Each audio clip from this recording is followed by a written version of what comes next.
Le cedemos la palabra.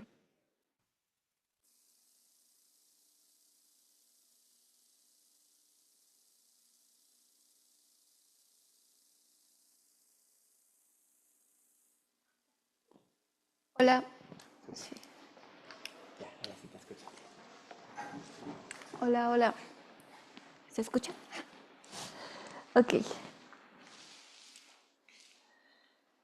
Bueno, les voy a hablar un poco de la función z, principalmente un enfoque más tradicional como demostraciones tradicionales de la teoría y también alguna relación con los números primos, principalmente la función psi en términos de la función z, y después algún enfoque nuevo en el que estoy pensando trabajar. Bueno, entonces, primero pues el famoso teorema de los números primos nos dice que la función pi contadora, que pues cada que encuentro un primo cuenta uno, la función más natural para contar primos, se comporta asintóticamente como x entre el logaritmo de x, ¿no? O sea, asintóticamente es que el límite cuando x tiene infinito de sus cocientes es 1. Entonces, de hecho, también Riemann encontró otra cota superior, que es el logaritmo integral. Pero bueno, digamos que tenemos cómo se comportan los primos a nivel asintótico, ¿no?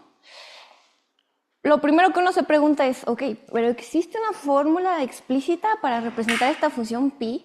De hecho, sí existe y la hizo Riemann. Es una fórmula muy bonita, pero muy compleja. Involucra tanto el logaritmo integral como la función de Moebius, que es 1 si se descompone una descomposición prima distinta, par, y menos 1 si es impar, y 0 si existe un primo que al cuadrado divide a n, ¿no? Y bueno, resulta que podemos definir esta función r y encontrar la función pi en términos de estas anteriores. En realidad es casi igual, excepto en las discontinuidades. Pero ahí la última suma es sobre rho, que son los primos. No, son las raíces no triviales de la función z. Ah, ok. Sí, es cierto, son las raíces no triviales de la función z, que es la primera relación que tenemos. Por supuesto, nos gustaría encontrar una fórmula de tal forma que uno pueda contar los primos, pero que sea más manejable, no más fácil. La función pi es la función más natural para contar primos, pero también es complicada de trabajar. Entonces, bueno, primero podemos definir una función tal que si contamos 1 entre k, si n es una potencia prima y 0 en otro caso. Y definimos una función j, que es el promedio de los límites izquierdos y derechos. Y aquí viene nuestra primera función importante, que es la de von-Mangold, que cuenta el logaritmo de p si n es una potencia prima y 0 en otro caso. Y de hecho uno puede probar que esta función es simplemente el logaritmo natural de n por esta j0. Entonces, ok, bueno, aquí tenemos una gráfica más o menos. Por supuesto, estas de aquí son las funciones discretas, ¿no? O sea, contamos así. Y esta j, pues es ya continua, ¿no? Nos gustaría trabajar con ciertas funciones que sean manejables, ¿no? Para que podamos tener cierta libertad de aplicar cosas analíticas. Todo lo que viene a continuación es teoría de números analítica. Entonces, bueno, así definimos a la función psi de Chebyshev. La definimos como el promedio del límite izquierdo y derecho de la función de von-Mangold. Y también se puede demostrar muy fácilmente que esta función psi simplemente es la función j multiplicada por el logaritmo de x. Y de hecho, el teorema de los números primos es equivalente al comportamiento asintótico de la función psi. Psi se comporta asintóticamente como x. Entonces, bueno, ya tenemos otra forma diferente para empezar a contar primos y tenemos estas equivalencias, ¿no? Ciertamente uno puede encontrar, de hecho así se va a hacer, una forma de expresar esta función psi en términos de la función z, donde va a haber un x y algunos otros términos, que alguno de ellos va a involucrar las raíces no triviales de la función z. Ok. Y bueno, esta es nuestra función psi. asintóticamente se comporta como pues la función x. Ok, bueno, entonces primero hablemos de la función z, ¿no? La primera definición de la función z pues es como su serie de Dirichlet. Y bueno, uno lo puede pensar de la serie real y uno puede probar, por ejemplo, con la prueba del integral, que esta serie converge cuando este s, bueno, en este caso era z, es mayor que 1. Y uno puede pensar esto en términos de una variable compleja y pues también converge, ¿no? Converge absolutamente y diverge en todo lo demás del plano. Y bueno, uno puede pensar en esta función también como una función holomorfa, ¿no? O sea, notemos que definimos de forma usual el exponencial y es simplemente n a la z es e a la n logaritmo de z, ¿no? Entonces, tenemos, digamos, aquí composiciones de funciones holomorfas. Entonces, pues ciertos teoremas nos dicen que esta función en esa parte del plano es holomorfa, ¿no? Entonces, uno puede preguntarse de forma natural si es que existe una continuación analítica para esta función. Y también, pues, la forma natural, qué relación tiene con los números primos, ¿no? De hecho, sí existe una continuación y la vamos a ver, pero primero veamos esta que es el producto de Euler. Que resulta que si tomamos la parte real de S mayor que 1, podemos expresar la función z en este producto de primos, ¿no? Es la primera relación que tenemos donde encapsula a todos los números primos. Resulta que una forma, digamos, como más o menos intuitiva de verlo, es, supongamos que ya demostramos que este producto converge. Bueno, uno puede pensar que esto es la serie geométrica 1 entre P, S, y luego piensa que uno tiene una suma de ciertos productos que al final cuando se terminen de multiplicar y ordenar, nos va a dar una suma de 1 entre ciertos productos primos. Y por el teorema de factorización única, pues uno puede llegar a concluir que tenemos esto. Es una forma intuitiva de verlo. Por supuesto, vemos aquí una forma más formal. Primero notemos que al multiplicar la función z por 1 menos 1 entre 2 a la z, pues estas son las expresiones.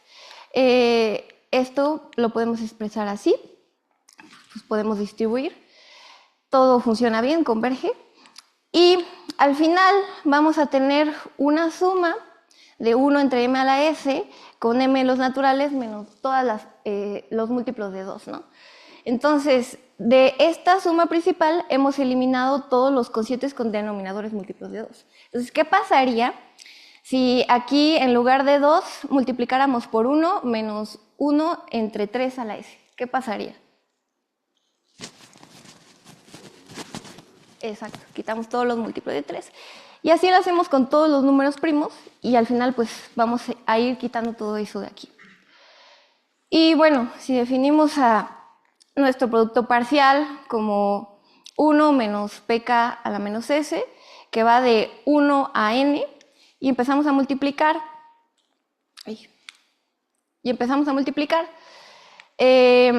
pues simplemente vamos a tener una expresión así, a donde n va a estar en los naturales y van a contarse todos, a partir de todas los primos que no dividen a n. Entonces, como que quitamos esos, ¿no?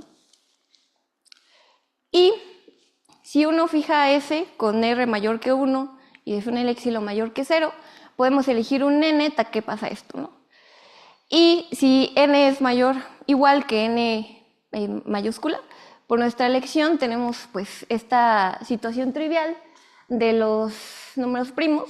B sub n más 1 es mayor o igual que n grande más 1, ¿no? Es trivial. Y por lo tanto, uno puede hacer esta multiplicación, restarle 1, y pues esto va a ser simplemente esto, y pues es menor que Excel, y ya. Entonces, también uno puede pensar en la continuación analítica. Para eso, pues, primero tomamos a la función gamma, que por definición es esta.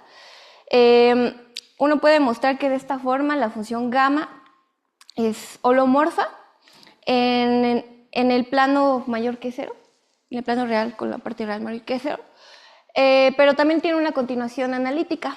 Y esta continuación analítica la hace meromorfa con polos en todos los menos 2n, con n natural, ¿no?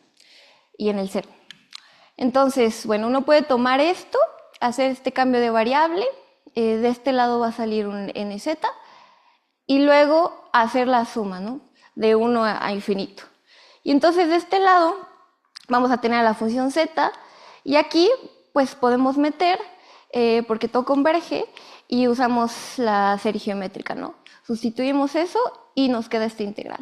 Entonces todo nuestro trabajo va a ser pues ver qué pasa con esta integral. Entonces, esta era la integral que teníamos anteriormente. Resulta que va a ser igual a esta integral. Y aquí se usa un truco muy común en la teoría analítica en general, que es usar el contorno de Henkel, que básicamente es esto. O sea, de este lado tenemos una función que es multivaluada. Entonces uno puede hacer aquí el corte de la rama del logaritmo, y entonces tener pues de menos pi a pi el argumento. Y entonces aquí, como es menos s, pues de este lado es donde no va a estar definido el logaritmo, ¿no? En la potencia. Y de hecho también no está definido en s, y también tiene un polo simple en s, ¿no? Entonces, por eso tomamos este contorno. Aquí tenemos a epsilon y delta, y por supuesto uno quiere hacer epsilon y delta tender a 0. Y cuando esto pase, resulta que todo lo que va a aportar la integral en este contorno se va a anular. Y entonces simplemente vamos a tener las contribuciones de estos rayos. Y resulta que 1 me va a dar esta integral multiplicada por cierto gaussiano, y el de abajo igual, pero con un signo menos, porque al cambiar del lado del corte de la rama, pues aumentamos ese ángulo, y entonces va a salir este seno de aquí, ¿no? Este es un truco estándar y básico en la teoría de números analítica. De hecho, también se puede utilizar para probar la continuación de la función gamma, aunque existen otras formas más sencillas de probarla, pero pues también se puede. Entonces, resulta que de lo anterior tenemos esto, y usando la fórmula de reflexión de gamma, que nada más es gamma de z, gamma de 1 menos z es pi entre seno de pi z, pues despejamos nada más y obtenemos esto. Y esta es la conocida como la forma integral de la función z, ¿no? Que es esta de aquí. Y es decir que nosotros podemos extender a la función z en todo el plano complejo, pero con un polo simple en 1. Y bueno, otra función súper usada es la función psi, que pues básicamente es esta de aquí, ¿no? A la función z la multiplicamos por cierta función gamma y una constante pi. La idea aquí de la demostración, pues no se las voy a decir, pero la herramienta principal es la fórmula de la suma de Poisson, ¿no? Existen, digamos, dos formas estándar si tenemos una función de hacerlas periódicas. Es decir, si hacemos la suma de esa función de en x más n, pues va a ser periódica. Vamos a hacer una función periódica con periodo 1. Y otra forma también es hacer esa misma suma, pero con esa función, su transformada de Fourier en n, y multiplicarla por e a la 2 pi i n x. O sea, esas son, digamos, como que dos formas muy naturales de definir a una función periódica si ya tenemos una. Y resulta que la fórmula de la suma de Poisson nos dice que si nuestras funciones son de Schwarz, o sea, de crecimiento rápido, que son continuas y decrecen más rápido que una potencia, que un polinomio, entonces esas dos formas de periodizar a la función van a ser iguales, ¿no? Y si tomamos esa x como 0, pues vamos a tener que simplemente esas sumas de f's pues van a ser igual a sus transformadas de Fourier. Entonces, esa es la idea clave y esencial con la que uno puede demostrar que esta función psi es la transformada de Mellin de esta función omega, que es esto de aquí. Esta función sale naturalmente cuando uno empieza a trabajar con estas integrales. Entonces, esa es la idea. Y cuando uno aplica ciertas cosas en la integral y la fórmula de suma de Poisson, uno llega a esto, ¿no? Después de la transformada de Mellin. Y también resulta que esta integral de aquí se puede ver como esta otra integral de aquí. Y si uno observa, puede poner a donde está s, 1 menos s, y toda esta expresión de aquí sigue siendo la misma. Entonces tenemos la propiedad simétrica de esta forma de la función psi, ¿no? Y esto se cumple para todos los complejos, menos el 0 y el 1. ¿Por qué? Porque aquí la función psi va a heredar los polos de la función omega y también los ceros de la función z. O sea, de tal forma que uno ve que todos los ceros de esta función psi son los ceros no triviales de la función z. Y eso es muy útil porque nosotros podemos encontrar una forma de expresar la función psi en términos de esto de aquí, esto ρ, pertenece aquí a este conjunto, son los ceros no triviales de la función z. Y aquí una constante que pues, uno puede poner aquí, psi de 0. Ok. Entonces, bueno, uno tiene ya, a partir de la fórmula del producto de Euler, esta expresión de aquí, y esto nos quiere decir que la función z en esta parte del plano no tiene ceros. Entonces, una forma muy, pues muy natural, muy bonita de encontrar los ceros fue que Riemann fijó a esta como una variable compleja, puso su continuación analítica, y de la ecuación funcional de la función z, que era cuando la función sí es simétrica, y usando propiedades de la función gamma, como la fórmula de Lagrange y todo eso, llegamos a esta expresión de aquí. Y aquí es donde uno ve los ceros triviales de la función z, ¿no? Que simplemente son todos estos de aquí.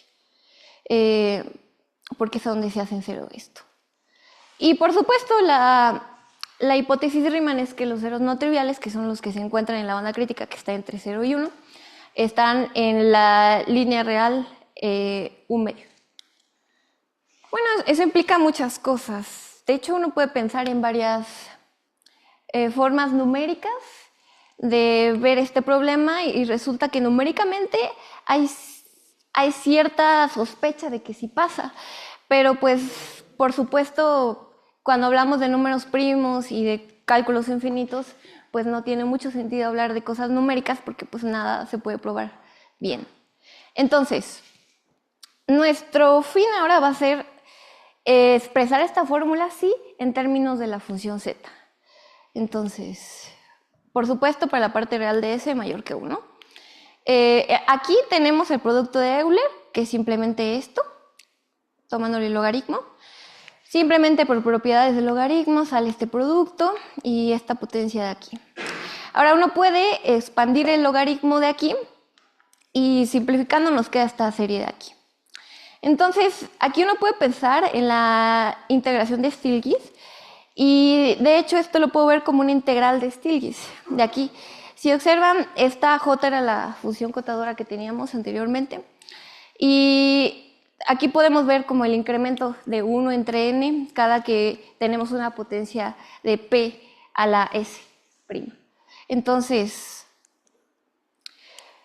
el truco estándar aquí es la derivación logarítmica.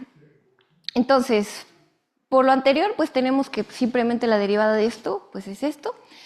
Y en la expresión de acá, simplemente teníamos esta función que depende de x. Entonces, esta derivada de aquí es esto. Lo sustituimos. Y recordando que la función psi es simplemente la función j por el logaritmo de x, uno puede cambiar aquí el dj por dφ y pues simplemente multiplicando por menos tenemos esta expresión y resulta algo muy bonito que cuando le aplicamos la transformada de Mellin, después a esto va a todo funcionar muy bien. Entonces, primero observamos que cuando x tiende a 0 por la derecha, esto es simplemente 0 ya que psi es 0 para todo x menos que 2. Y también cuando x tiende a infinito, por el teorema de los números primos, se comporta asintóticamente como x. Por lo tanto, esto tiende a 0. Y luego aquí uno aplica simplemente integración por partes. Y entonces este término de aquí se va a 0 Y simplemente nos quedamos con esto de aquí. Resolviendo esto, simplemente tenemos esto. Ahora, uno puede aplicar aquí inversión de Mellin. Uno tiene esta función sí, la aplica la inversión de Mellin de esta forma y va a tener uno esto de aquí. Pero esto de aquí era simplemente la integral que nos había salido anteriormente, que era igual a esto. Entonces, cuando uno implica inversión de Mellin a esta función de aquí, haciendo esto mismo, vamos a llegar a esta expresión de aquí. Y esta es la primera fórmula de Chebyshev en términos de la función z. Por supuesto, es para x mayor que 1, la parte real de c mayor que 1, y a mayor que 1, ¿no? Aquí en los límites de integración. Entonces, bueno, nuestra meta es encontrar todavía una expresión más sencilla o más manejable de esta función sí. Y es la llamada fórmula de Bowman-Groth, que básicamente usamos las mismas técnicas que la anterior. O sea, tenemos esta expresión de aquí. Esto es igual a lo mismo, pero con 1 menos s por la función sí, la simetría de la función sí. Y la función sí también habíamos dicho que se puede expresar en términos de un producto que involucra los ceros no triviales de la función z, ¿no? Entonces esto de aquí, uno aplica derivación logarítmica igual que anteriormente y llega a una expresión de este tipo. Y de aquí pues uno simplemente despeja, suma, resta para que tenga esta forma de aquí. Y llegamos a esto de aquí, que esto de aquí aplicamos la inversión de Mellin, ¿no? Y aplicando la inversión de Mellin tenemos esta fórmula de acá, que es esta. Entonces, aquí llegamos a una expresión donde tenemos a x y ciertos términos que van a ser como nuestro error, ¿no? Y también tenemos una expresión en términos de los ceros no triviales de la función z. Resulta que esta función es real valuada, pero aquí tenemos ciertos elementos que son complejos. Pues no hay ningún problema porque pues, uno puede ver que la parte imaginaria de esta raíz rho pues, se cancela con su conjugado y aquí todo funciona bien, ¿no? Y de hecho uno también puede pensar en esto más numéricamente y ver que esto es el logaritmo de 2pi y esto es 2 por el logaritmo de algo. O sea, tenemos aquí, digamos, unas constantes. Entonces, lo único que tendríamos que controlar realmente pues, sería esto, ¿no? Que involucra a los ceros no triviales. Y uno puede llegar a la conclusión de que la hipótesis de Riemann es equivalente a este comportamiento de sí, que simplemente es x más o grande de x a la 1/2 por el logaritmo al cuadrado de x. Bueno, esta por supuesto es una expresión mucho más sencilla que la que teníamos al principio de la función pi en términos de los ceros de la función z, ¿no? Primero, por supuesto, Riemann probó esa expresión, luego vino la que probamos anteriormente esta y al último esta, y es una realmente muy práctica para trabajar en todo lo que implica con lo relacionado a la hipótesis de Riemann. Entonces, uno puede pensar también, digamos, en un enfoque diferente. Por supuesto, esto es analítico, ¿no? Uno puede tener aquí, bueno, el fin de todo esto es ver más o menos cómo se distribuyen los ceros, ¿no? Uno puede tener la transformada derecha de Mellin, que es esta aquí. La de Mellin normal es esta, a la s-1. Pero, ¿qué pasa aquí? Pues tenemos esta relación unitaria, ¿no? Este espacio y este. Y también uno puede considerar a la función transformada coseno, ¿no? Que simplemente uno lo puede pensar como pues la parte real, la parte positiva, ¿no? De la transformada de Fourier. Y esto va a salir naturalmente en un contexto que se llama los espacios duales de Poisson, que se relacionan con la fórmula dual de Poisson, que veremos próximamente. Entonces, teniendo en mente las transformaciones anteriores, uno puede tener esta transformación I unitaria, que va a ser simplemente como algún tipo de dilatación entre los espacios, y uno puede hacer esta T, que simplemente es la coseno compuesta con I, y entonces pues uno puede ver que esta función I, pues lo único que hace es como que emula el comportamiento simétrico que teníamos en la ecuación funcional de la función z, ¿no? De la función psi. Entonces, pues simplemente vamos a tener que cuando le aplicamos esta T a nuestra F, pues va a salir como por un componente multiplicativo, ¿no? Y vamos a tener aquí de otra transformada en Mellin. Y de hecho pasa que en la banda crítica, nosotros podemos ver que cuando a la transformada coseno le aplicamos Mellin derecho, pues simplemente va a emular el comportamiento simétrico que teníamos acá arriba, pero también lo va a multiplicar aquí por cierto factor, ¿no? Por cierta sí. Y resulta que, bueno, todo esto es como una forma de generalizar el comportamiento que nosotros teníamos de transformadas con la función sí, ¿no? O sea, allá utilizábamos la función Mellin normal. Pero aquí utilizamos el enfoque de la función Mellin derecha. Y si nosotros ponemos esta f como gaussiana, resulta que pues su transformada coseno va a ser f, aquí está, va a ser la misma f, y su transformada en Mellin derecha va a ser esta gamma por cierto pi, que pues justamente esto se parece a cierta cosa que teníamos allá, ¿no? Y resulta que pues haciendo todos los despejes, esta sí es esto de aquí. Y por la ecuación funcional tenemos esto. Entonces, todo esto que viene se motiva por la fórmula dual de Poisson, que es esta de aquí. Cuando nosotros utilizábamos en la demostración de la funcional de z la ecuación de la suma de Poisson, teníamos como ese comportamiento entre las transformadas. Cuando utilizamos la función Mellin derecha, la transformada Mellin derecha, vamos a tener algo similar, pero con una que se llama la fórmula dual de Poisson, que es esta de aquí. Y bueno, uno puede pensar en esto como funciones temperadas, por supuesto, y puede uno ponerle ciertas condiciones a estas funciones para que esto funcione bien, ¿no?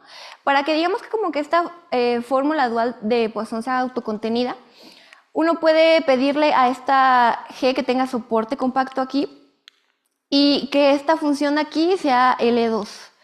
Entonces, cuando eso pasa, resulta que esta función es una constante, pero también su transformada coseno es una constante. Entonces, uno puede pues hacer aquí multiplicar y todo para que nos quede como A entre 0 y 1.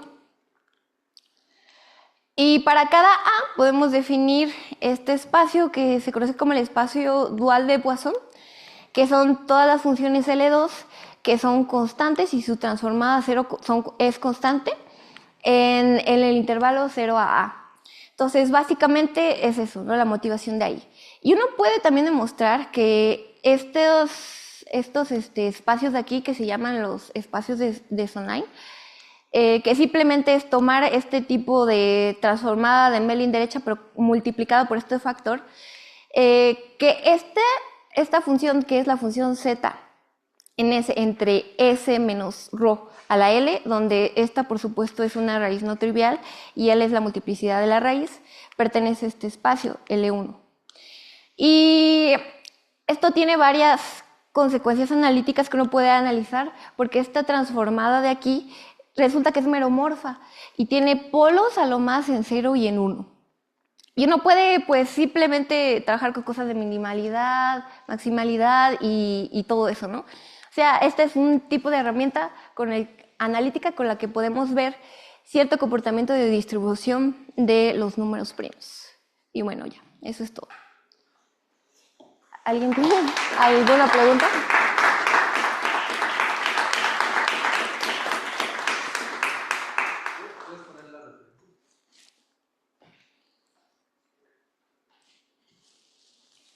¿Alguien tiene alguna pregunta?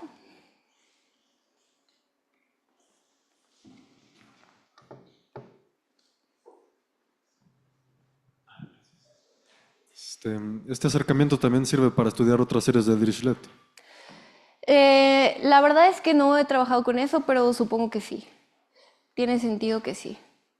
Y cuando hablabas de, no sé si distribuciones temperadas o funciones temperadas hace como 2 diapositivas, creo que era ahí. ¿Ahí qué es lo temperado? esta fusión de aquí. Entonces o sea, que tiene soporte compacto. Sí, simplemente pues, o sea, entendemos a esta transformada de Fourier como esa, en el contexto de Schwarz. Gracias. ¿Alguien más? Gracias. Oye, estoy tratando de entender, entonces, ¿cuál es la filosofía de usar la transformada de Mellin? ¿Cómo lo piensa uno? ¿Como herramienta? ¿O cuál es el objetivo de usar esa y no otra? ¿O por qué esa ha funcionado?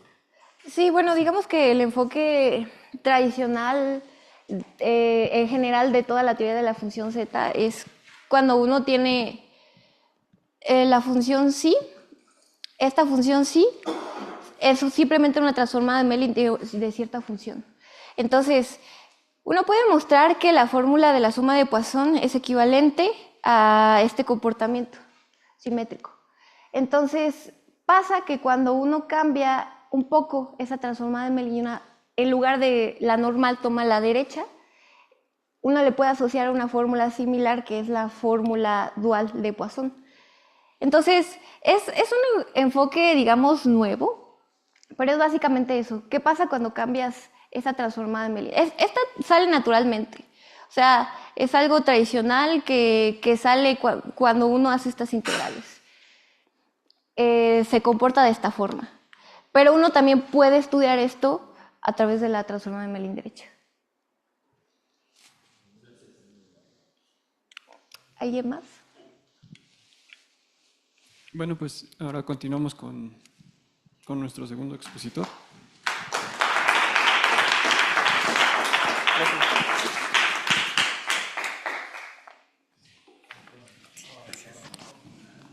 ¿Quién sigue? ¿Quién le pongo aquí? ¿Sigues tú? Sí.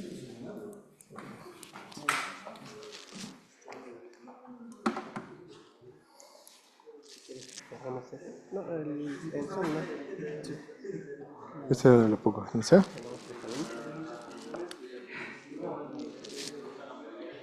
se sale, ¿verdad?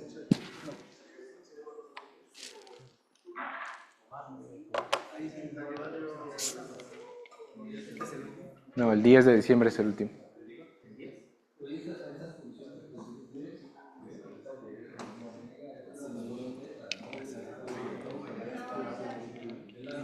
¿Este es el último? No, según yo todavía falta uno. ¿No tiene uno más? El 10 de diciembre. Era la fecha que teníamos ahorita, no sé si vaya a cambiar por el 10 o el 11. El 11. Es el 11, ¿no? El 11. El 11.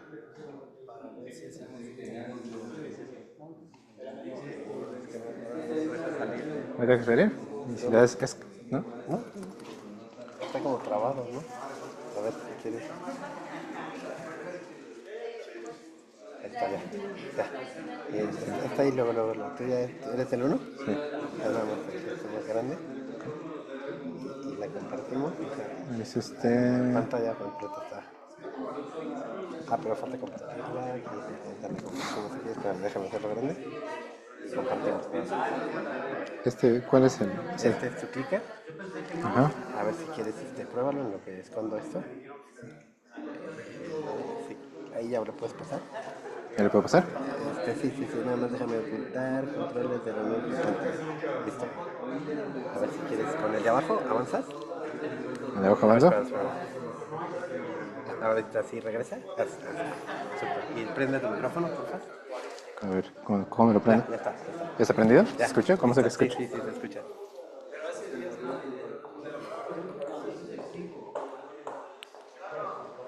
Arriba es abajo, arriba. ¿Y esto para qué es? ¿Y esto para qué es? No aprietes eso. Bueno. Te saca. ¿Me saca? Ah, ya. Bueno, ahora Mario nos va a hablar sobre el teorema de Erdős-Kac. Bueno, pues, le dejamos la palabra. ¿Sí se escucha? Sí, ¿no? Bueno, muchas gracias. Buenos días, creo, o tardes, creo. Yo les voy a hablar sobre este resultado de El teorema de Erdős-Kac es básicamente un teorema fundamental en la teoría probabilística de números. Digamos que el resultado es muy importante en el sentido de que marcó el punto y aparte en cuanto se usan los métodos de probabilidad en el análisis de teoría de números. Entonces, pues como que la idea de la plática es más o menos pues darnos una idea de cómo es que funcionan estos métodos con la teoría de probabilidad, ¿no? Cómo se relacionan, ¿no? Entonces, bueno, pues aquí es un poquito de cómo va la presentación. Primero voy a dar un antecedente de cómo fue que surgió la idea de aplicar estos métodos, las definiciones que, digamos, le dan sentido al teorema, y ya después el enunciado del teorema, y ya de ahí pues platicamos un poco de aplicaciones que tiene este teorema o qué significa, ¿no? Entonces, la primera parte es el antecedente histórico. Entonces, en uno de sus libros, Mark Kac refiere que justamente en ese libro él estudia la distribución de las variables independientes y cómo se relacionan con la teoría de números. Entonces lo que él dice es lo siguiente, dice que si nosotros consideramos como un evento el hecho de que un número primo divida a un entero, entonces al yo tener dos números primos diferentes, estos dos eventos serían estadísticamente independientes. La idea pues es sencilla, ¿no? Al menos en las palabras nos parece simple de entender, pero pues vamos a intentar abstraerlo en lo que significa realmente probabilísticamente hablando, ¿no? Si esto tiene un significado realmente en la teoría de la probabilidad. Entonces, pues en un espacio de probabilidad regularmente lo que ocupamos es un triple, necesitamos el espacio muestra, necesitamos una sigma álgebra y necesitamos una medida de probabilidad, ¿no? La única diferencia que tiene, bueno, la diferencia central que tiene una medida de probabilidad con respecto a una general, pues es que sus valores todos los toma en este intervalo, ¿no? Esa es como que la diferencia central. Entonces, de acuerdo a lo que él menciona en su observación, pues básicamente lo que quisiéramos es que tener una medida de tal suerte que la medida de los múltiplos de un número primo sea 1 sobre p, y si yo tengo otro primo diferente, pues la medida de ese evento pues sea 1 sobre q, ¿no? De esta suerte, si yo tengo la intersección de estos dos eventos, ya sabemos muy bien que este conjunto pues es igual a p por q y n, ¿no? Porque son primos relativos. Entonces, en efecto, ¿no? La medida de esta intersección pues va a ser el producto de las probabilidades. Entonces, técnicamente bajo esas condiciones, pues resultaría que sí, estos dos son eventos estadísticamente independientes. Entonces, nos gustaría tener un espacio de probabilidad con estas características y en específico que nos dé esta medida, ¿no? Para los múltiplos de los positivos. Pero entonces viene aquí el gran problema. No existe una medida que satisfaga esas condiciones, ¿no? No hay una medida de probabilidad que me dé este resultado. Entonces nos queda la duda de cuál es el sentido en el que Mark Kac menciona esta observación, ¿no? Si esto realmente tira abajo todo lo que él dice o si hay otra forma de visualizar esta observación que él está dando. Y en efecto, sí hay otra forma de visualizarla. Entonces, la forma de visualizar esta observación pues es básicamente ahora con otro concepto que él define después. Bueno, no sé si lo define él, pero digamos que es una parte que sucede este razonamiento.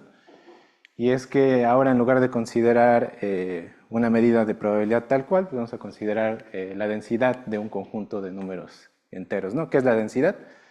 Pues básicamente si yo tengo un subconjunto de los números enteros, me interesa saber cuántos de sus elementos están en este subconjunto y los contabilizo en relación con el número total, ¿no? Y entonces si este límite existe, pues voy a llamar la densidad de ese conjunto ese límite. Entonces, de hecho, una observación muy importante que hace el autor del libro de teoría de probabilidad y números es que en muchas ocasiones la teoría de números se enfrenta a este problema de que quizá las nociones intuitivas no son fácilmente abstraíbles, ¿no? Y este es un ejemplo, ¿no? Porque queremos obtener un espacio de medida con las condiciones de definición usuales y pues no podemos hacerlo, ¿no? Entonces ya nos encontramos ahí con un problema. Entonces, esta definición de una densidad, pues no es una medida de probabilidad, entonces no es directamente la idea central, pero al menos nos va a ayudar a entender algunas cosas de lo que dice en su observación. Bajo esta definición, si ahora yo considero la densidad de este conjunto, pues ya me tocaría calcular nada más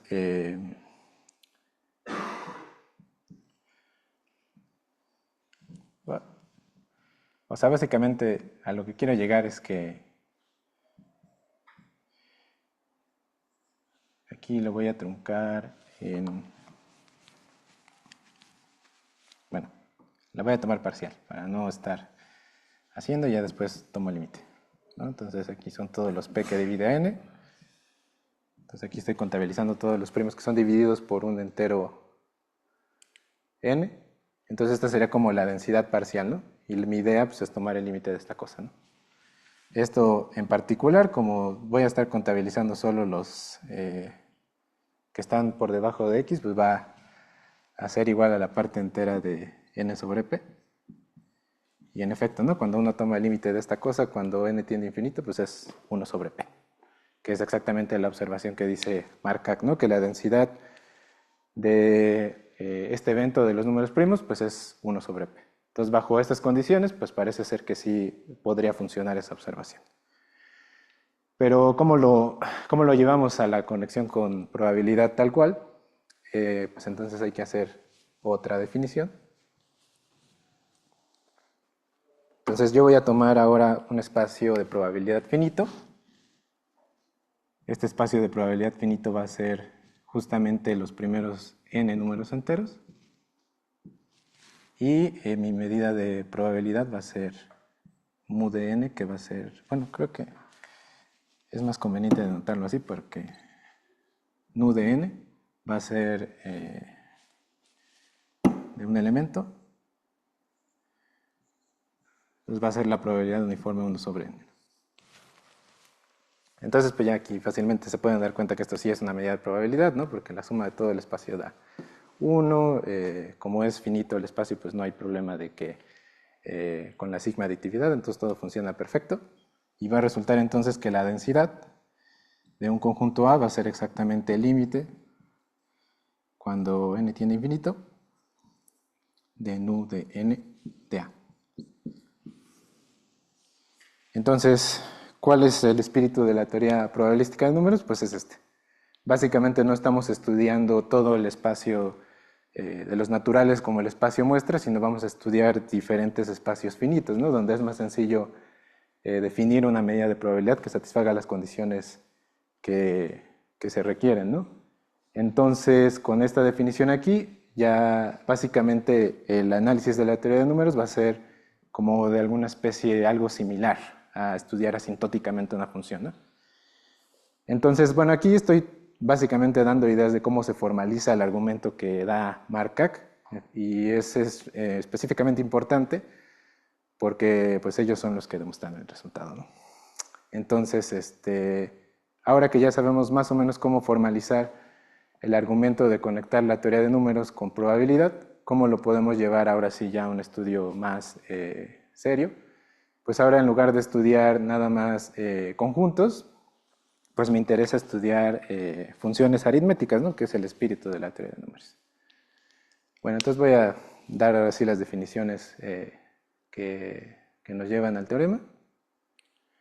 Entonces, esto lo voy a necesitar, a lo mejor no es tan desconocido para todos. Una función de distribución va a ser una función real que satisface en particular que en menos infinito da 0 y en infinito da 1. Y su función característica pues, va a ser la transformada de Fourier con la medida de Stieltjes. ¿Okay? Entonces esta a lo mejor sí tiene sentido que la vean un momento, porque Para hacer una identidad voy a utilizar esta expresión, pero lo que voy a hacer es aproximarla por sumas de Riemann. Entonces voy a como tomar una partición y hacer que la medida de la partición tienda a 0. Y ya de ahí es un límite, ¿no? Véanla como un límite. Entonces estos son ejemplos de funciones de distribución, ¿no? Aquí vemos que sí se cumple. Están dentro de este intervalo de 0 a 1. Son 0 en menos infinito y infinito, 1 en infinito, ¿no? Y estos numeritos de aquí pues son los números probabilísticos del valor esperado y la varianza. Entonces, dentro de las funciones de distribución, el concepto que nos ayuda principalmente a comprender cuándo una distribución o una sucesión de distribuciones va a converger a una distribución más grande, es la convergencia débil. La pregunta es aquí, ¿por qué utilizamos convergencia débil en lugar de utilizar convergencia normal? Pues es que en lo general una función de distribución pues no es una función continua en todo el intervalo, ¿no? Real, sino que tiene ciertos puntos de discontinuidad que son a lo sumo numerables, pero digamos que van dando algunos brinquitos, ¿no? Entonces tiene como unas discontinuidades ahí de salto. Entonces justamente los puntos que están aquí pues son los valores donde no es continuo, ¿no? Entonces parece que nos sirve la convergencia débil, porque la convergencia débil nos va a decir que simplemente se tiene que satisfacer el límite puntual en los puntos donde la función es continua. Y específicamente para lo que vamos a hacer aquí, nos va a servir el teorema de convergencia de Levi, que básicamente nos traduce la convergencia de las funciones de distribución en términos de sus funciones características.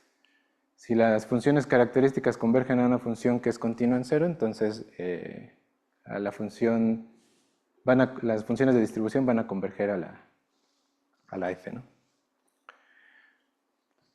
Entonces ahora sí, ¿no? Ya de qué se trata todo esto, para qué definí esa cosa de allá, o por qué estoy hablando tanto de esto. Pues básicamente si tomamos una función aritmética, ahora sí ya vamos a estudiar bien lo que significa. Y considero esta nu que puse allá, básicamente lo que voy a hacer es como de alguna manera medir cuántos elementos del dominio están dentro de este umbral de U, y luego voy a tomar su densidad, ¿no? Bueno, su densidad promedio en este conjunto. Entonces va a resultar que esta función, así como está definida, va a ser una distribución atómica. Por atómica me refiero a esto, que tiene estas discontinuidades de salto, ¿no? O sea, que es como que constante en los intervalos donde están los puntos de discontinuidad. O sea, si tengo que x1 y x2 son dos discontinuidades, pues la función va a ser constante en este intervalo, ¿no? Eso es básicamente lo que significa que sea atómico. Y entonces, ahora sí, entonces, ¿qué es lo que me va a interesar estudiar en la teoría de números probabilística? Pues me va a interesar estudiar cuándo estas distribuciones van a converger a una distribución pues, más elegante, ¿no? más interesante. Entonces, exactamente lo que nos dice esta definición es que voy a decir que una función aritmética tiene una distribución límite si todas estas funciones de distribución atómica convergen a una distribución más grande. Entonces, derivado del teorema de convergencia de Levi y del hecho de que les había dicho que observáramos a esta integral como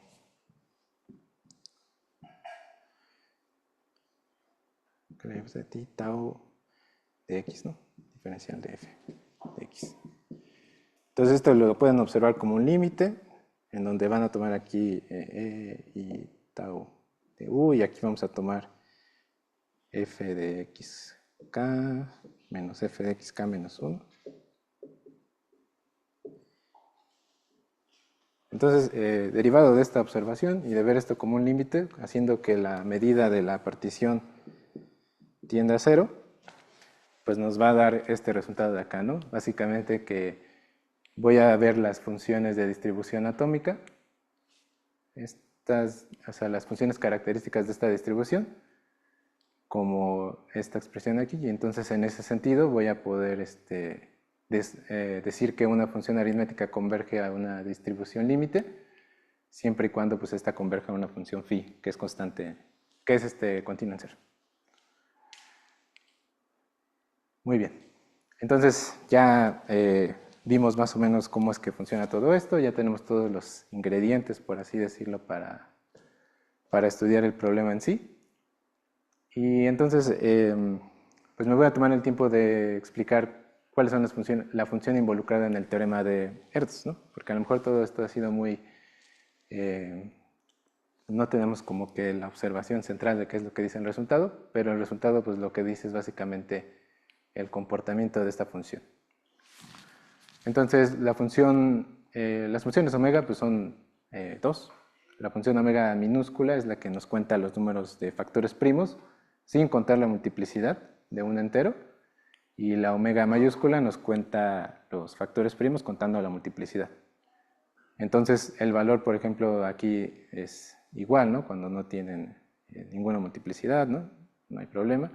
Pero, por ejemplo, cuando tenemos un número que sí tiene primos dividiéndolo con más de una vez, pues sí cambian los valores, ¿no? Esa es la idea.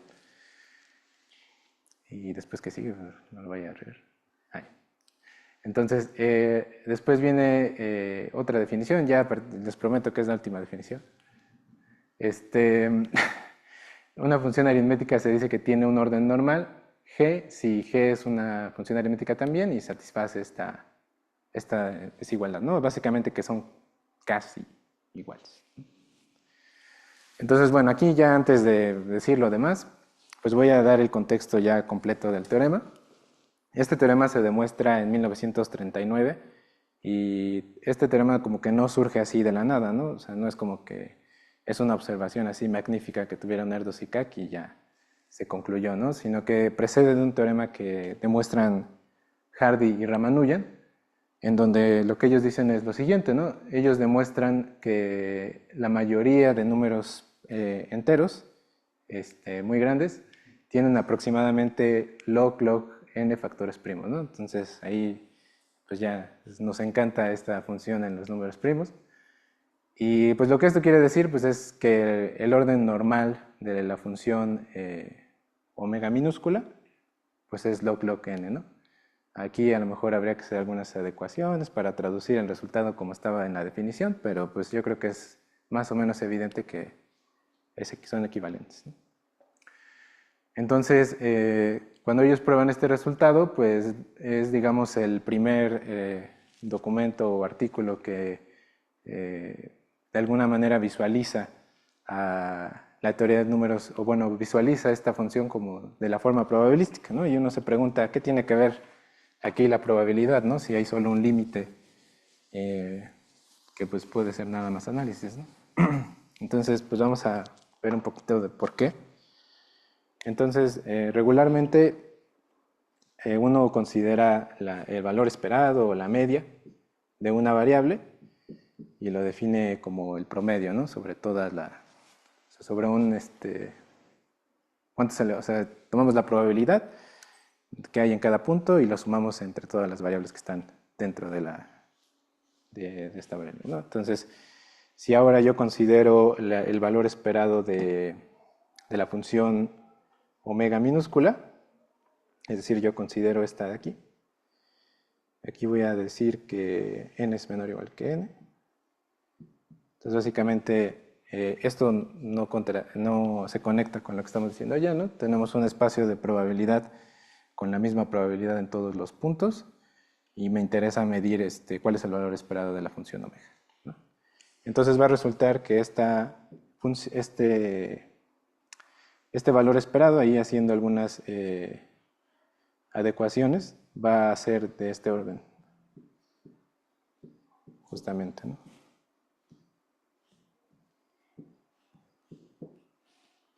Bueno, de hecho creo que esto ni siquiera es orden, esto es así directo, y aquí queda un O de 1. ¿No?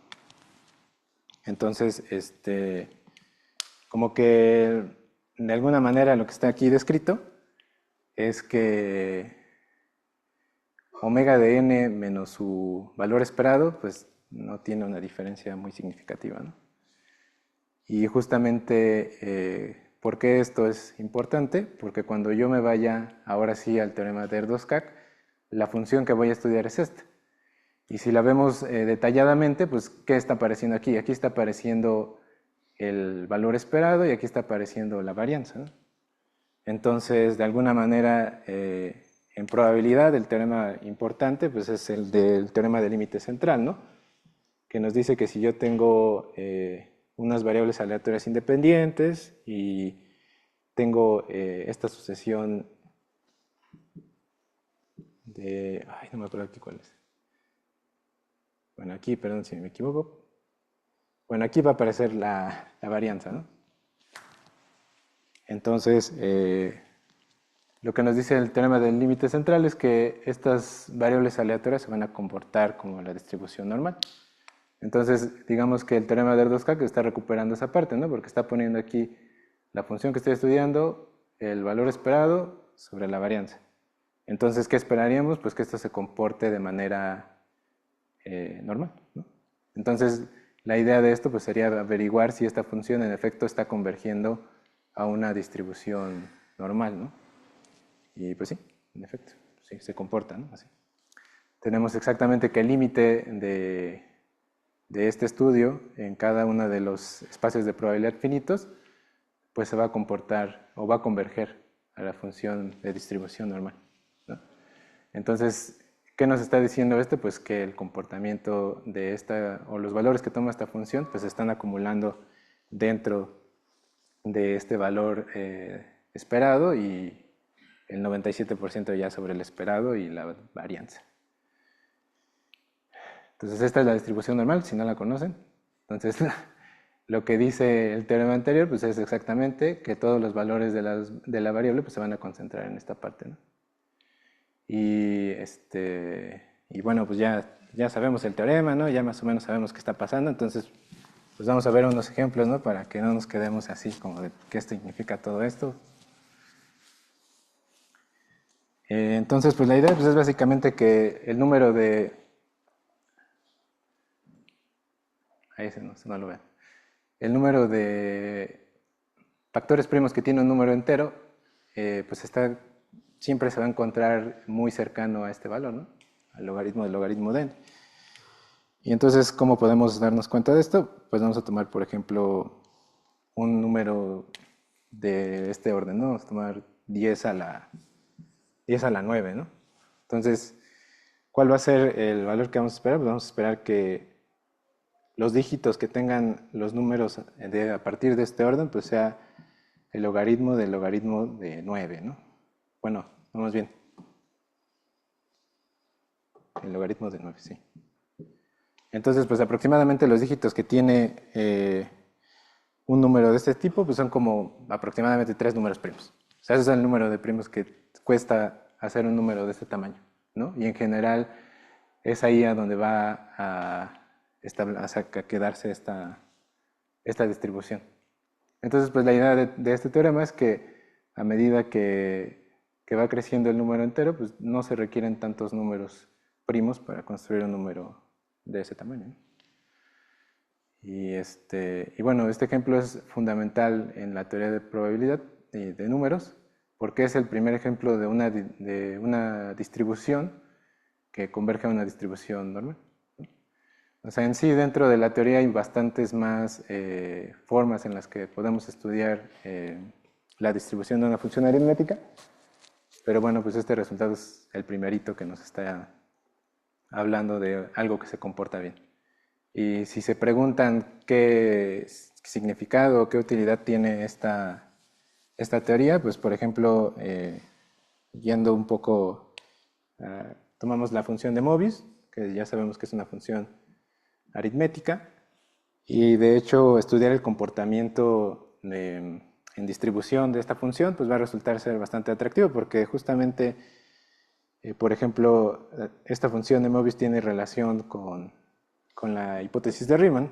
Si nosotros tomamos la suma de todas las evaluaciones de una función de Mobius hasta n, va a resultar que esta función va a tener orden 1 medio más epsilon si solo si se satisface la hipótesis de Riemann, ¿no? Entonces, el estudiar esta distribución pues nos va a resultar en varias cosas interesantes, ¿no? Y bueno, pues yo creo que eso ya nos podría dejar una idea ahí más o menos agradable, ¿no? De la teoría, o eso espero. Y bueno, pues ya sería todo.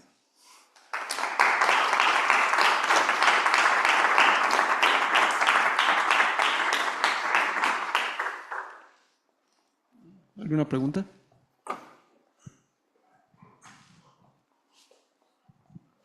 Gracias. No soy estadística, pero me gustaría ver la función analítica. Solo quiero saber una cosita. Cuando definiste la función aritmética, perdóname.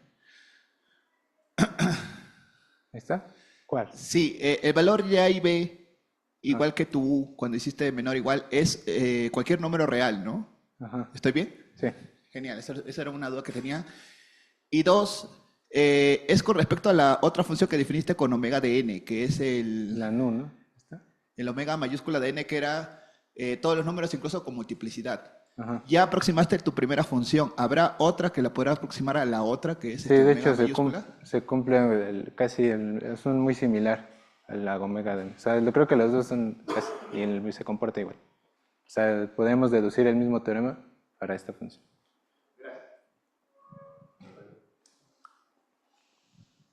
Hola, bueno, así como tenemos definida la WDN, Ujú. y con la última fórmula que tenías, esto implica, con el teorema central del límite, Ajá. que el número de primos que dividen un primo tiene la misma distribución, Ajá. pero eso también se cumple cuando n es primo. Bueno, a ver, repíteme la pregunta que no entendí. El teorema central del límite Ajá. se cumple cuando las distribuciones de probabilidad de las variables aleatorias que estás sumando tienen la misma distribución. Ujú. O se puede cumplir una versión equivalente cuando no la tienen. Ujú. Sin embargo, ahí, cuando tú defines W de n como el número de primos que dividen a n cuando P y PJ son diferentes, Ujú. eso implica que todos los números n tienen Ujú. la misma distribución de probabilidad porque estás tomando la misma media Ajá. y la misma sigma. Sí. Pero si n fuera primo, ¿seguiría cumpliéndose?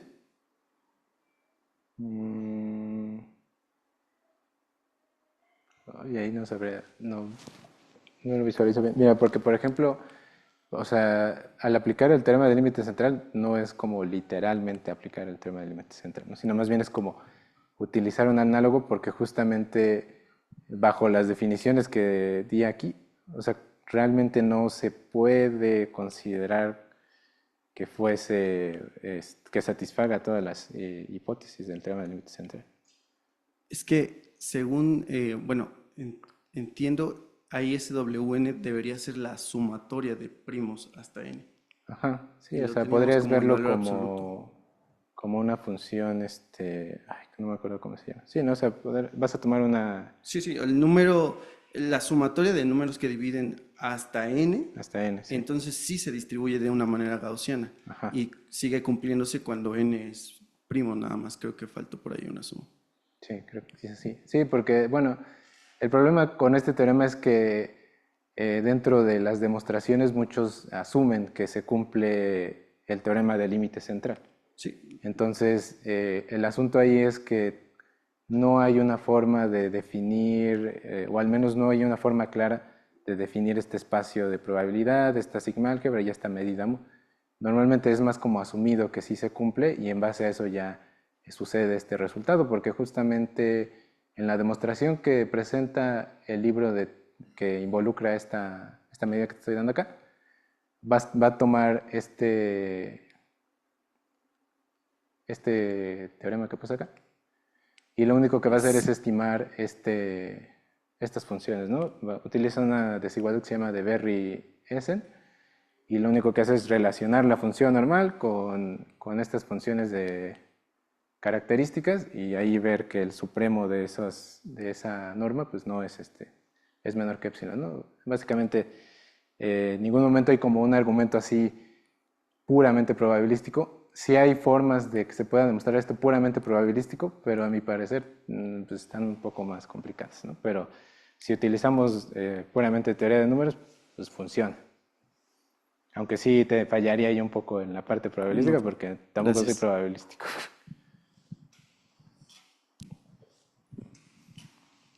¿Alguien más? Sí, de probabilidad, sí. Hola, muchas gracias. Pregunta random. Solo me pregunto si existe algo como generalizaciones de este teorema para otros campos, para encontrar densidad de factores primos o irreducibles, lo que sea.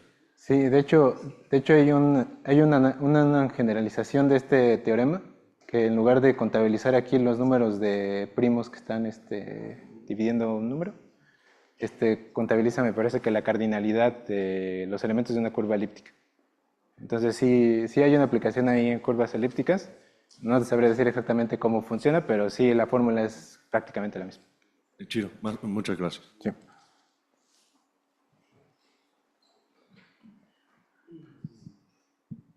Y bueno, para concluir esta sesión, es el turno de Aldair Silva, quien nos va a platicar sobre variedades. ¿Cómo la quitaste?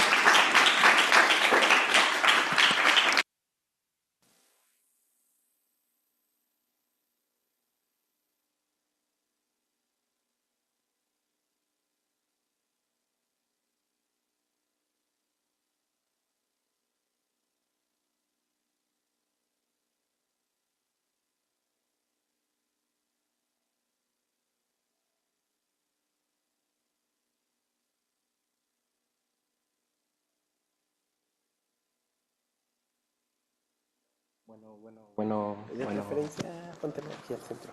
¿Aquí? ¿Más arriba? Mejor al centro, porque si volteas... Ah, bueno, si quieres. Sí, mira, porque si volteas... Sí.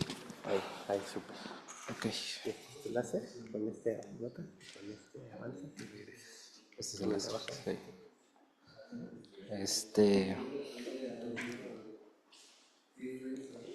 Ok.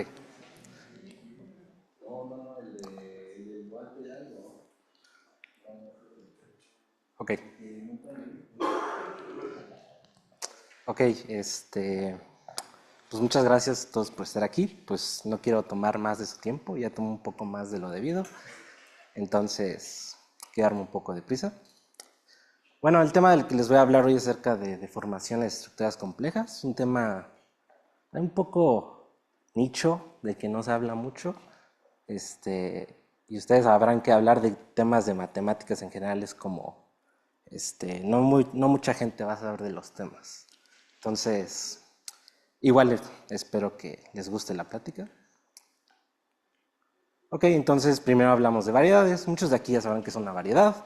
Simplemente es algo que, poniéndolo a muy grosso modo, es algo que localmente parece un espacio euclidiano, en este caso un espacio complejo.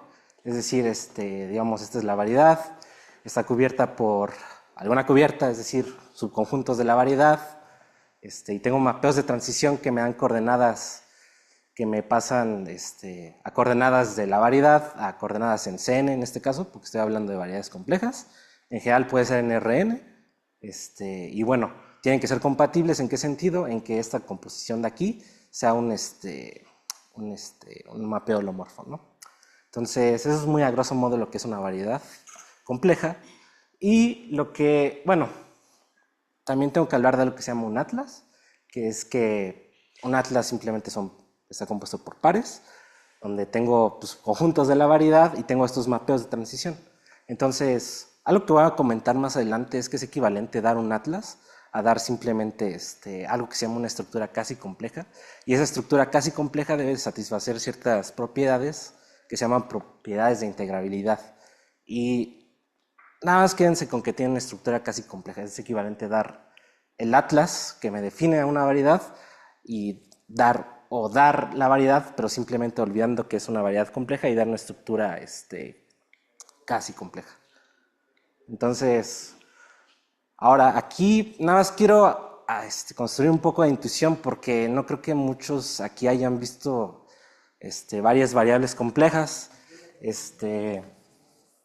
En particular, hay muchos fenómenos que ocurren en una variable, bueno, en varias variables complejas que definitivamente no pasan en una sola variable compleja. Uno de ellos con los que se inicia usualmente un curso de varias variables complejas es con el lema de Hartog.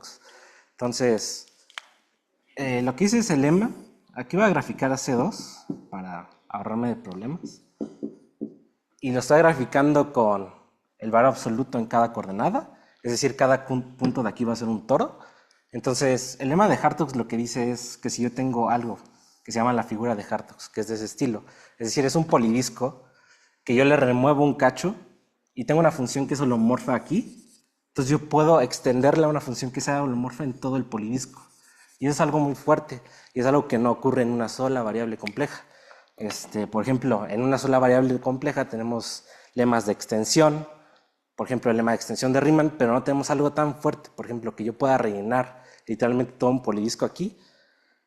De por sí, este lema ya de por sí cambia cómo es el comportamiento de las funciones meromorfas, porque, por ejemplo, estamos acostumbrados a que una función meromorfa tenga sus polos o sus ceros aislados, y esto lo que nos dice, bueno, una consecuencia de este lema de Hartog es que las funciones meromorfas no van en varias variables complejas, es decir, de n mayor o igual que 2, no van a poder tener polos aislados.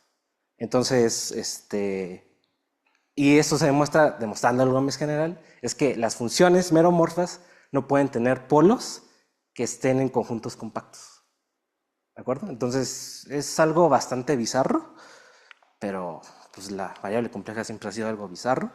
Aunque, de nuevo, muchas de las definiciones sí se suben, o sea, las que ya conocemos de analiticidad, o las que ya conocemos de que satisfagan las ecuaciones de Cauchy-Riemann, o así o holomorfa, o sea, de complejo diferenciable, todas esas se siguen levantando en varias variables complejas. Y varios otros resultados, como el del módulo máximo, o algunos que ya conocerán. Por ejemplo, otra cosa que hace un poco más rígido estudiar varias variables complejas, bueno, claramente estos no son iguales como conjuntos, pero lo que quería poner era que no eran biolomorfos. Es decir, algo que pasa en varias variables complejas es que cuando yo tomo el polidisco, es decir, productos de n copias de la bola abierta, unitaria en C, esto no va a ser biolomorfo a la bola unitaria en Cn. Entonces, esto ya es algo rígido. Y muchos que hacen geometría diferencial, pues me dirán, bueno, es que esto sí es difiomorfo. Y de nuevo, eso es lo que hace un poco más interesante el estudio en varias variables complejas, porque las cosas son más rígidas. Estas dos cosas sí, definitivamente sí son biolomorfas, difiomorfas, pero no van a ser biolomorfas. Es decir, como que de alguna forma los biolomorfismos detectan que algo tenga esquinas. Entonces es algo un poco igual interesante y que hace un poco esto más rígido. Y bueno, ahora vamos a dar un salto. Eso último nada más fue para como dar intuición. Ahora vamos a definir lo que es el toro complejo. El toro complejo simplemente lo vamos a definir como un cociente de Cn por una retícula donde aquí dice que esto es una retícula completa, y por retícula completa lo único que quiero decir es tomo una base de Cn y pues ya, y tomo el grupo abeliano libre generado por esa base. Es decir, tomo todos los múltiplos enteros de los elementos de esa base y sumas combinaciones lineales de múltiplos enteros de los elementos de esa base. Una retícula que no sería completa sería que yo me quede en el eje real y digamos tome no sé, aquí un racional 1 y tome pi. Y tome el grupo libre abeliano generado por el elemento 1 y pi. Eso no es una retícula completa porque está pues, en el eje real nada más, ¿no? Entonces tengo que tomar una base.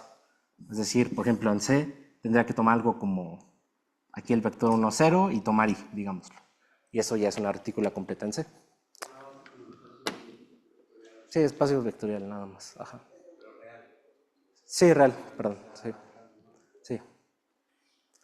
Entonces, esa es la definición que yo voy a dar del toro complejo. Y voy a hablar un poco acerca de funciones elípticas. Una función es elíptica. También tiene otro nombre. Son funciones que también se les conocen como doblemente periódicas. Simplemente va a ser una función meromorfa que satisfaga que para cualquier elemento que yo le agregue de la retícula, pues va a valer lo mismo. Entonces, eso es básicamente lo que es una función elíptica. Y bueno, algo que satisfacen las funciones elípticas es que si es holomorfa va a ser constante, es decir, usualmente cuando hablemos de funciones elípticas o holomorfas, pues no nos van a interesar porque son constantes, entonces no hay nada que estudiarles. Pero lo que sí nos va a interesar es que, bueno, y una que no sea constante va a tener al menos orden 2, y por orden me refiero a los polos. Entonces va a tener al menos 2 polos contando multiplicidad. ¿De acuerdo? Y algo además que podemos definir es algo que se llama la función P de Weierstrass. Se define de esta manera. No importa tanto la definición, pero algo que cumple es que satisface esta identidad. De hecho, esta es otra forma equivalente de definir esta función P de Weierstrass, es decir, dar una función meromorfa de C en C que satisfaga esta ecuación diferencial de aquí. Y bueno, que satisfaga esta propiedad nos da una propiedad interesante, porque nos dice que, bueno, y también comentando, obviamente las funciones elípticas son funciones que están naturalmente definidas sobre los toros, ¿sí? Porque son funciones porque el toro está definido como un cociente, entonces obviamente son el tipo de funciones más naturales que nos van a interesar en el toro. Bueno, y algo que cumplen, además, es que esto nos dice que puedo identificar a los toros como curvas elípticas. Y bueno, para los que no saben qué es una curva elíptica, pues como estamos en los complejos, pues simplemente una curva elíptica va a ser algo de este estilo. Algo de la forma y cuadrada igual a x cúbica más a x más b. Y la forma en la que yo identifico es decir, simplemente tomo el elemento z que está ahí en el toro complejo y simplemente lo mando a las coordenadas p de z, p' de z. Y esto me identifica a un toro como una curva elíptica.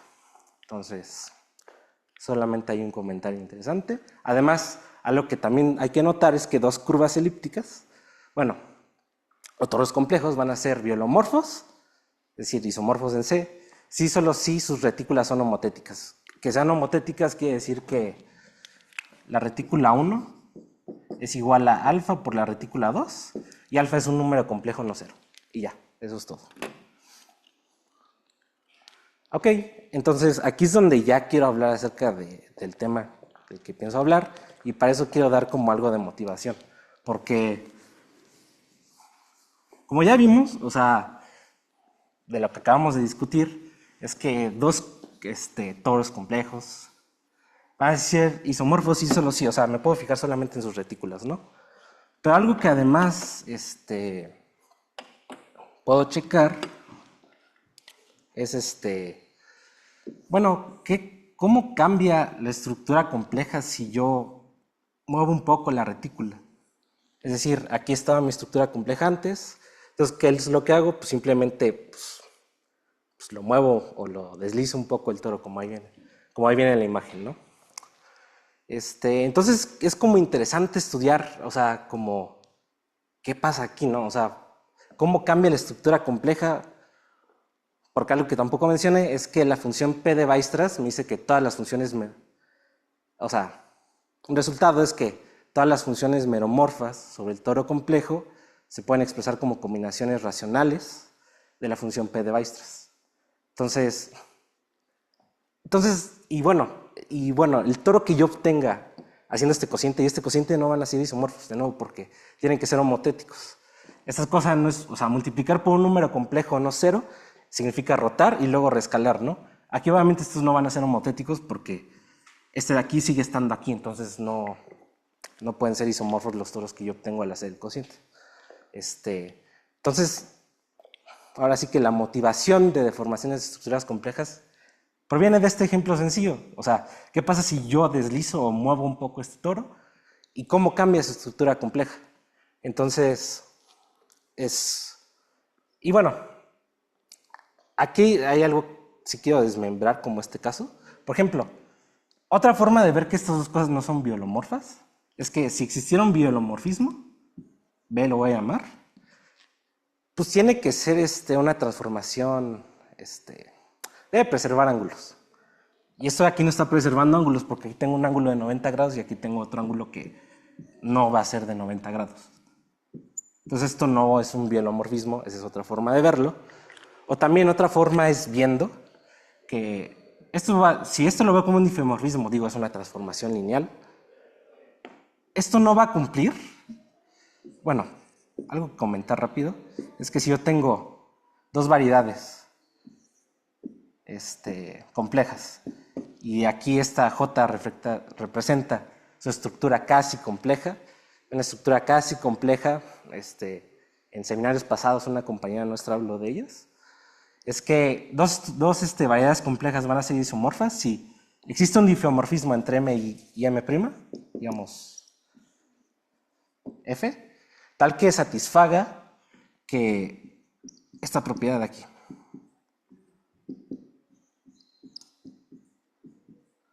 Es decir, J compuesta con DF es igual a DF compuesta con J'. Y aquí pues pueden verificar que si yo aplico B es una matriz al final de cuentas, pueden verificar que esto no se va a cumplir. Esa es otra forma. Y la estructura casi compleja pues es la que se obtiene complejificando la recta real y simplemente agregando esas rectas complejas. Y pues ya. Entonces hay varias formas como de desmembrar esto, o sea, hay como varias formas de atacar para ver cómo cambia o se altera la estructura compleja. Entonces, siguiendo. Ahora, aquí es donde doy la definición de lo que queremos hablar finalmente, y es que una familia de variedades complejas, y es que yo doy dos variedades complejas conexas, y doy un morfismo propio y suave. Entonces, lo que se va a cumplir es que las fibras van a ser subvariedades complejas compactas de la variedad X original. Entonces, decimos que esta cosa, o sea, todo este paquete de las tres cosas del morfismo X y S, es una familia suave de variedades complejas y están parametrizadas por S. O sea, como que vamos a pensar que ese es nuestro espacio de parámetros, o sea, de cómo se van a ir deformando cada una de estas subvariedades compactas que tenemos aquí. ¿De acuerdo? Entonces, algo que quiero decir de una vez es que vamos a pensar usualmente a S ser como un germen en el cero en Cn, es decir, una variedad, es decir, vamos a pensar que B va a ser un abierto que contiene a cero y es muy, muy, muy chiquito, ¿de acuerdo? Eso es lo que vamos a pensar, porque, por ejemplo, algo que no comenté aquí es que también otra forma de formar esta estructura compleja es bajar esta cosa de aquí. Entonces, si yo la bajo, va a llegar a un punto en el que va a llegar aquí, va a pegar aquí. O digamos, en este caso, va a pegar aquí. Y si da el caso, que es muy probable, que digamos, pegan un número irracional, el grupo libre abeliano por el 1 y este irracional va a ser denso. Entonces, cuando ya haga el cociente, voy a tener algo que ni siquiera va a ser una variedad topológica. Entonces, tengo que tener mucho cuidado con mi espacio de parámetros, o qué tanto puedo permitir deformar. Entonces, voy a poder permitir deformar solo muy, muy poquito, ¿de acuerdo? Entonces, ok. Y aquí hay unos ejemplos. Entonces, el primer ejemplo es doy un as vectorial. Entonces, la proyectivización del as vectorial va a ser una familia. Por proyectivización, simplemente, bueno, si saben, saben. Bueno, la forma de construirlo es simplemente, piénsenlo como que, bueno, si un as vectorial es algo que me parametriza una familia de espacios vectoriales sobre la variedad, esto va a ser algo que parametriza espacios proyectivos de dimensión, la misma dimensión que cada uno de esos espacios vectoriales menos 1. Entonces, no voy a hablar de su construcción. Luego, otra es tomando este producto y haciendo un cociente. El cociente va a estar dado solamente en C, es decir, solo voy a identificar puntos en C, a H lo voy a dejar así normal. Y voy a decir que dos puntos aquí van a ser equivalentes y solo si se cumple que su diferencia está en esta otra retícula. Y de nuevo, esto tomando la proyección en la segunda coordenada, eso se cumple que va a ser una familia, ¿de acuerdo? Y, por último, otro ejemplo es que definimos a X como la variedad de todas estas tuplas que satisfacen esta cosa de aquí. Es en plano complejo. Sí. Superior, sí, superior, perdón. Entonces, esta cosa de aquí va a ser una familia. Y cada uno de estos ejemplos tiene algo particular. Por ejemplo, el primer ejemplo, para empezar, lo que tiene es que todas las fibras, es decir, las imágenes inversas en cada punto sobre mi proyectivización del as vectorial, va a ser isomorfo a un espacio proyectivo de dimensión en R-1, donde R es el rango del as vectorial. Va a ser isomorfo, pero no canónicamente isomorfo. Eso también quiero que quede algo claro. Y además, algo que también hay que comentar es que, bueno, localmente, si yo tomo una cubierta que trivialice ese as vectorial, eso también va a ser una cubierta que trivialice ese as proyectivo, y algo que, y bueno, algo que no va a pasar en general es que este as proyectivo sea el as proyectivo trivial, es decir, que se vea como, o sea, que X sea PR a la R-1 cruz S. ¿Sí? Eso no va a pasar en general. Y pues daré ejemplos, pero pues, no creo que importe ahorita. El segundo ejemplo es un poco más interesante porque esto también nos ayuda, tiene algo que ver con algo que se llama un espacio de Moduli, que es un espacio clasificante, y es un espacio clasificante que tiene que ver mucho con curvas elípticas, de las cuales ya les hablé, pero no voy a decir más de eso.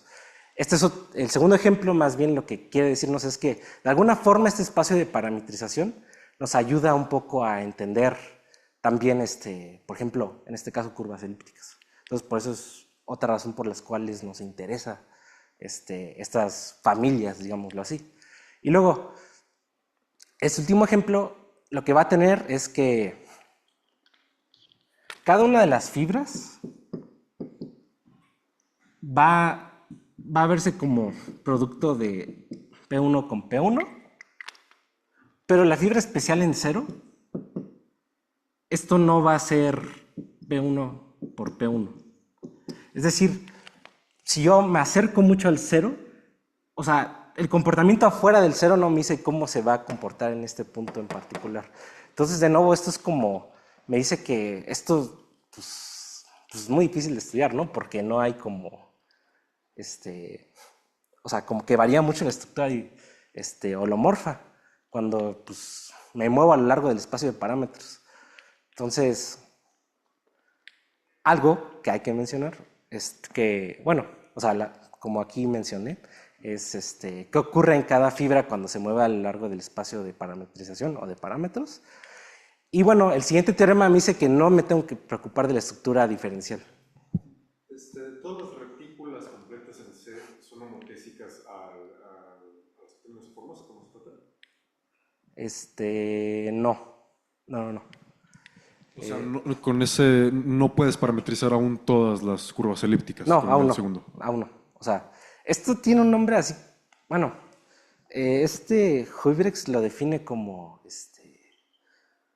la curva elíptica. Bueno, no. Mejor no te digo nada, ya te lo digo al final. Te lo digo después. Porque solo necesitas el H, ¿no? Y bajo homotesias genera. Sí, es que ahí hay una acción de este grupo.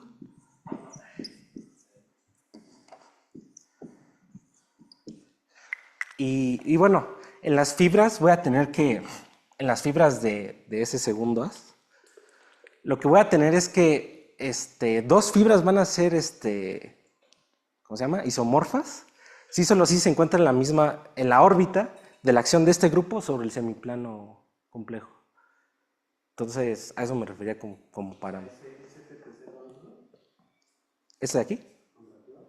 El PSLOZ, sí, porque es una transformación lineal, ¿no? Entonces, ajá. Sí. Sí. Bueno, el siguiente teorema de Erisman lo que me dice es que no me tengo que preocupar de la estructura diferencial, es decir, bueno, como aquí dice, es que si yo tomo esta familia, si ese es conexo, entonces todas las fibras van a ser difeomorfas, entonces no me tengo que preocupar para nada de la estructura diferencial, ¿de acuerdo?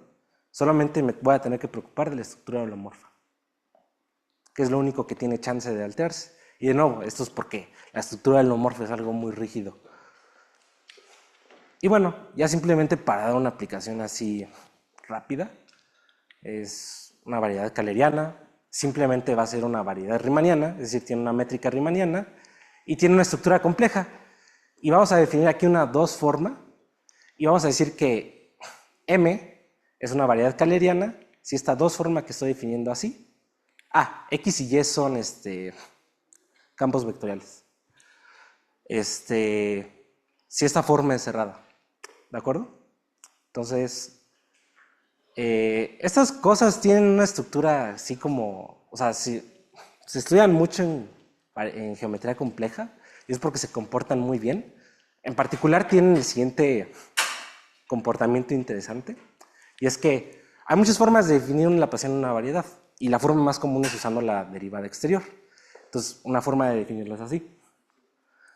Y donde D es la derivada exterior y D estrella es su adjunto. Su adjunto respecto a la métrica riemanniana. La puedo dar explícitamente esta D estrella con algo que se llama el operador de estrella de Hodge, pero no importa.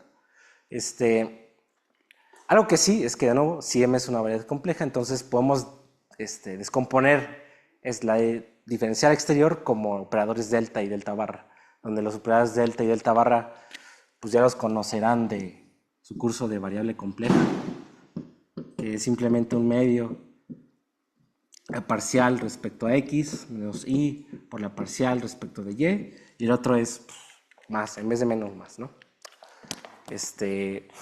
Y bueno, y en una variedad obviamente no lo puedo escribir así siempre, sino en coordenadas locales lo voy a poder escribir así. Y bueno, esto me ayuda a definir otros dos laplacianos. Entonces el problema es que en una variedad en general estas tres cosas no van a coincidir, van a ser diferentes. Pero si la variedad es kähleriana, van a coincidir de la mejor manera posible, es decir, el laplaciano que aquí definimos aquí arriba, que es el más general, va a ser 2 veces cada uno de estos laplacianos, cuando la variedad es kähleriana. ¿De acuerdo?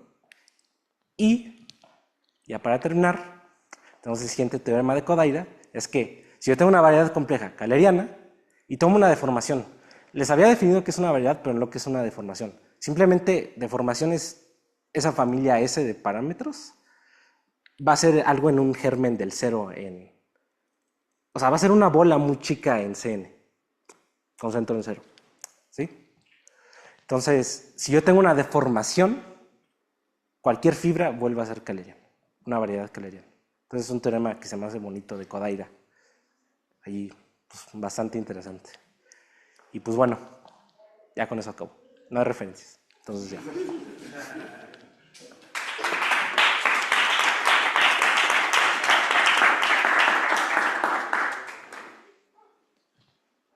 ¿Alguna pregunta?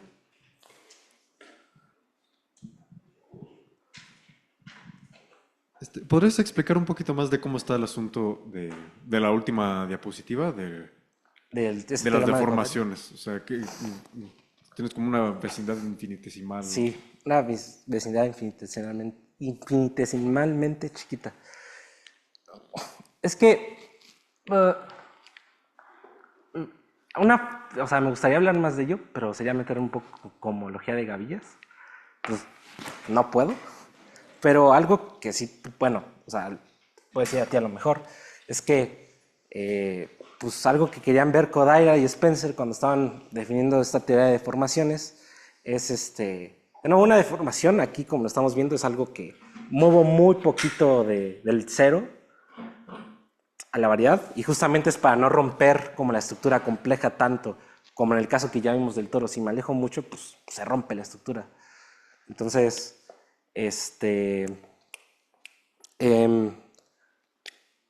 y algo resultado allí es que yo puedo identificar todas las deformaciones así en este sentido con elementos del primer grupo de cohomología de gavillas con coeficientes, bueno, donde la gavilla va a ser la gavilla de campos vectoriales holomorfos. Entonces, es como una teoría de obstrucción, ¿no? Sí. Y bueno, no todos los elementos de ese primer grupo de cohomología van a ser deformaciones. Van a ser algo más particular que se llaman deformaciones infinitesimales, pero de nuevo, no lo estoy definiendo aquí. Nada más esto es una deformación para mí. Okay. Esto es como Sí, esto es como la parte analítica, ¿no? Porque hay una parte algebraica usando Sí. estos objetos simplicial, el complejo con tangente, Sí, ¿no? Eso el de spec, bueno, el de esta cosa de aquí. Sí, es el X y estás levantando cada parte y construyes una Sí, absorción. esta cosa usualmente, bueno, su espectro de esta cosa va a ser un punto y bueno, como lo piensan o como te dicen que hay que pensar los que saben geometría algebraica, es como un punto y así como un vectorcito que apenas está saliendo de ese punto, como algo infinitesimal, ¿no? Entonces, Oye, ¿hay alguna manera de recuperar ese teorema algebraico, de recuperar ese resultado de acá, o este es inherentemente analítico, ¿no? es que lo que hace Kodaira en su libro titulado como esta plática, es muy difícil porque todo lo hace con cartas y todo es súper analítico. O sea, por ejemplo, yo nunca me había preguntado tanto de cómo es darle cartas al toro complejo en particular. Y ahí todo es ecuaciones, ecuaciones, ecuaciones. Entonces, pues, no sé, tal vez. Entonces, quién sabe. Pero, pues sí, no sé. Una otra. Bueno, pues con esto terminamos la sesión de hoy y muchas gracias por haber venido.